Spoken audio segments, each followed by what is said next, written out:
Hi guys, Christina and Marmalade here from City Bright Knits. Today I'm going to show you how to quickly make a bandana for your pet.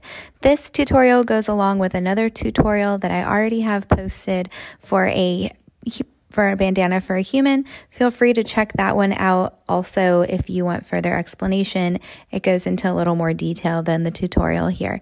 A few things before we get started. You are going to be working this bandana in a double crochet stitch in series of 3 double crochet clusters. Each side of the bandana is symmetrical, separated by a chain 2 space in the middle, and it's super easy, especially for a pet. You only need to work a few rounds. So sit down, grab your yarn, and let's get started.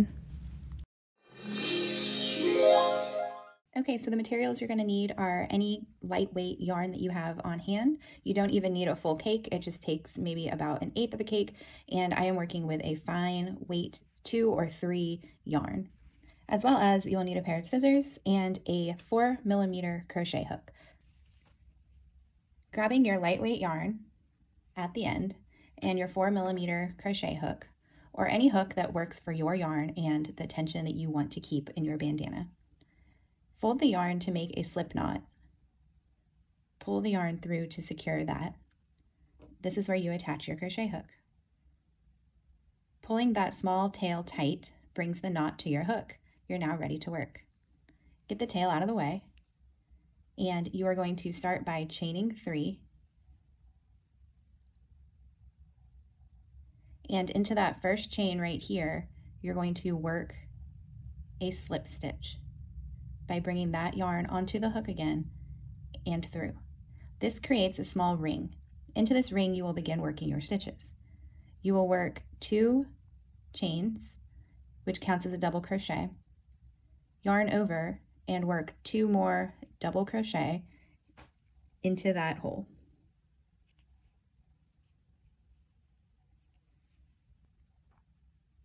So here I have the hole I created, the chain 2, which for me in this case is going to count as a stitch, and 2 double crochet stitches to equal 3 double crochet stitches.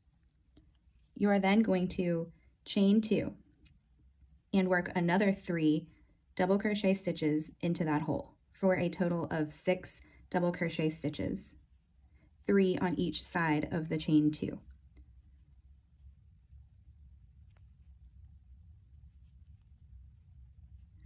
So there we have 3 double crochet stitches, chain 2 space, and 3 more double crochet stitches. The reason that you include a chain 2 space is so that you can work in this pattern. You build from the center. This is what we've just created. And you're going to be working outward. You can see how the center always stays in place, and then you add into that chain 2 space to build the bandana. So from there, you're going to chain 2. This forms the flat edge that's going to go along your head. This edge right here. This is the chain 2 that we're currently working.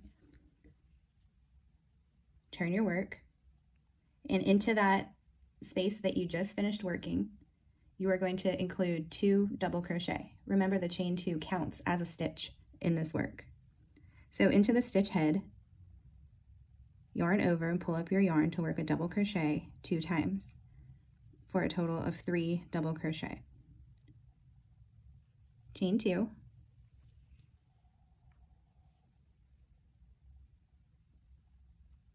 Yarn over, and into the previous chain 2 space, work 3 double crochet stitches.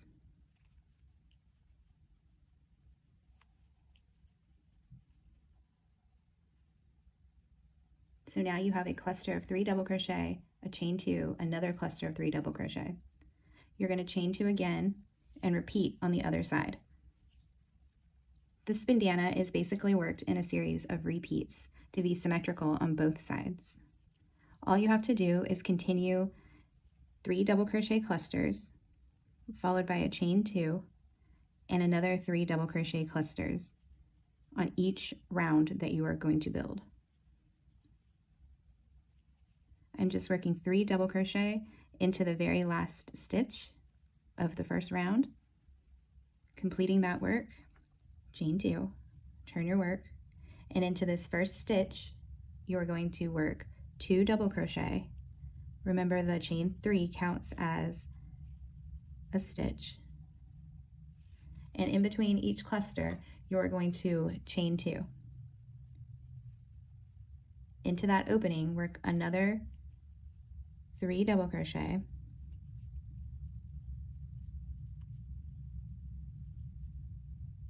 Chain 2. And into the original middle cluster, you're going to work again that series of 3 double crochet, chain 2, 3 double crochet into the same space. The reason you do this at the center point is to build the triangular shape of the bandana. You're always going to have 6 double crochet into that same space divided by the chain 2 in the middle. So I've just into that center space on round 3, I have worked 3 double crochet, I've chained 2, and now I'm going to work another 3 double crochet.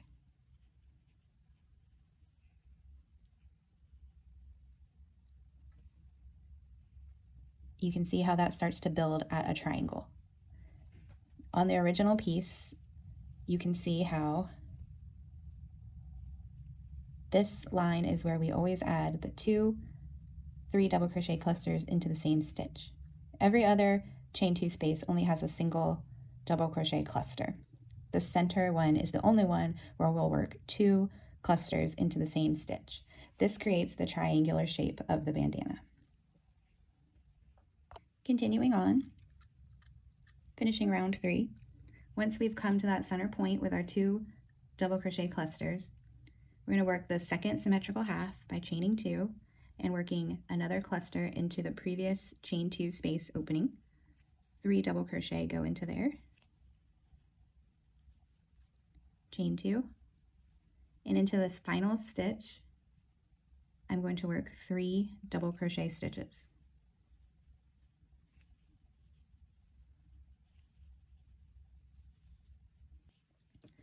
To make this for a pet, all you're going to do is modify to be a bit smaller than 15 rows. So I'm going to make one for my cat. I have worked about 5 rounds, and at this point I'm going to add the tie. And to do that, I'm going to chain about 18 chains. So that's 3, 4, 5. As soon as I mentioned my cat, she has come up here to join us. 6, 7, 8, 9, 10, 11, 12, 13, 14, 15, 16, 17, 18, 19, let's just make it 20. And then you're going to work back into that chain a single crochet back towards your work. To do that, I am going to work into the 18th chain, so the second chain from the hook, directly into it, a single crochet stitch. I'm going to keep working into each chain a single crochet to end up with 18 single crochet. Then once I get back to the main body of the work, I'm going to continue single crocheting across and add a tie to the other side. You can make the tie as long as you want to fit your animal or to fit yourself.